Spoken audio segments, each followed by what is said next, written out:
বাংলাদেশ চীন মৈত্রী সম্মেলনে স্বেচ্ছাসেবক দলের প্রতিষ্ঠাবার্ষিকীর আলোচনা সভায় ভার্চুয়ালি যোগ দিয়ে কথা বলছেন বিএনপির ভারপ্রাপ্ত চেয়ারম্যান তারেক রহমান। আমরা সরাসরি তার বক্তব্যে চলে যাচ্ছি।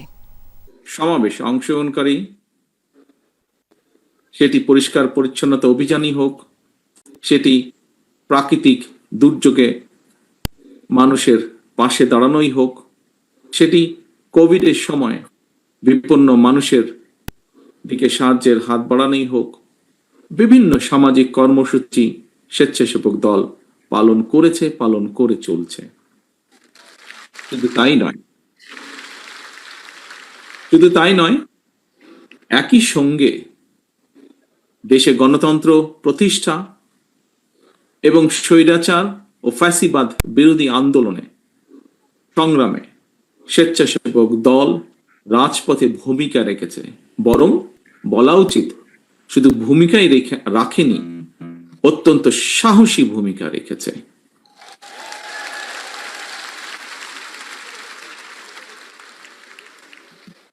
শুধুমাত্র 2024-এর গণ অভ্যুত্থানে স্বেচ্ছাসেবক দলের 24 জন সহকর্মীকে আমরা হারিয়েছি। 24 জন সহকর্মী শহীদ হয়েছেন, আহত হয়েছেন আরো বহু।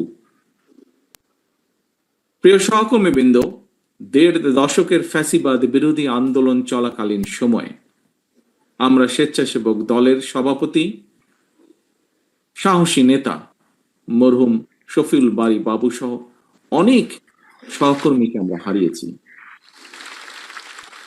অনেক সহকর্মী বিভিন্নভাবে শারীরিকভাবে ক্ষতিগ্রস্তের শিকার হয়েছেন।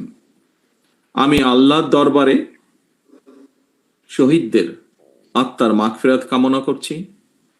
যারা বিভিন্নভাবে শারীরিকভাবে ক্ষতিগ্রস্ত হয়েছেন, অসুস্থ হয়েছেন, তাদের সুস্থতা কামনা করছি।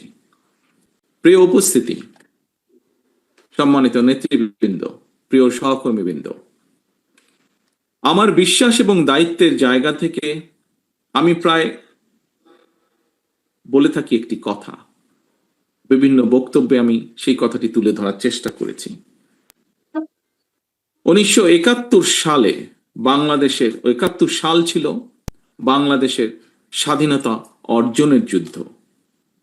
2024 সাল 1971 সালে সেই স্বাধীনতা যাতে আমরা অর্জন করেছি, সেই স্বাধীনতা রক্ষার যুদ্ধ ছিল 2024 সাল।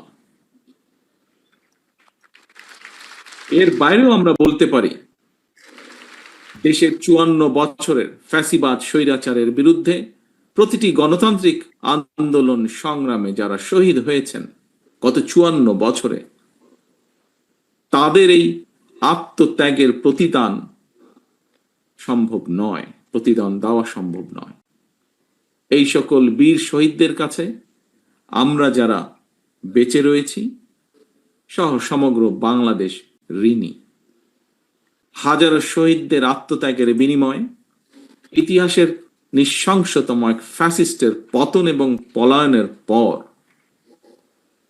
এখন ফ্যাসিবাদ বিরোধী গণতান্ত্রিক শক্তির নিজেদের মধ্যে নিত্য নতুন ইস্যু নিয়ে অহেতুক বিতর্কে লিপ্ত হওয়া শহীদদের আত্মত্যাগের প্রতি অবমাননার শামিল বলে একজন রাজনৈতিক কর্মী হিসাবে আমি মনে করি।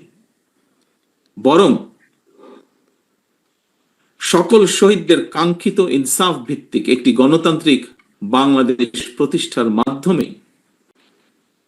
সেই শহীদদের রক্তের ঋণ এবং যারা বিভিন্নভাবে শারীরিকভাবে ক্ষতিগ্রস্ত হয়েছেন তাদের সেই আত্মত্যাগের ঋণ পরিশোধ করার এখন সময়ের দাবি বলে আমি